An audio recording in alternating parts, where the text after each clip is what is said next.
The coronavirus contagion continues, but at a slower pace.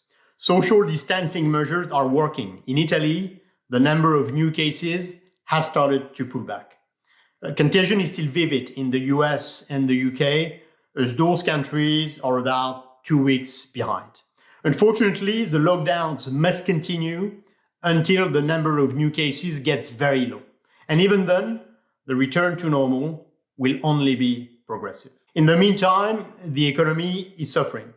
The OECD estimates that for each month of severe lockdown, 2 points of annual GDP are lost in major economies. In just 2 weeks, 10 million Americans have asked for jobless claims. That's equivalent to a 6-point jump in the unemployment rate. We hope for a strong rebound in H2, but GDP will not return to its previous path. Financial markets are finding their feet thanks to a very strong policy response. Volatility is pulling back. Risk-free bond yields are also pulling back, as they should. Equity markets are still wobbly, and that's because of the aggressive downward revisions in growth and earnings expectations. This vindicates our preference for defensive sectors and stocks.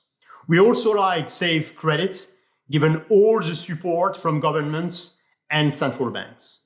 In fact, in this crisis, we are seeing evidence that policymakers are giving a preference to creditors over shareholders. The policy response has been very good, but risk sharing is still missing in Europe. Governments are talking about war times.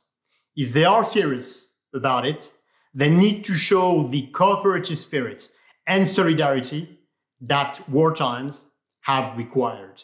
Not all countries have the same means to address the large social and economic trauma. The risk is not so much for 2020. ECB purchases will largely cover the new funding needs. The risks are for later, once the ECB retrenches. To prevent a new sovereign crisis in the distant future, Europe must act early. Thank you. Be safe.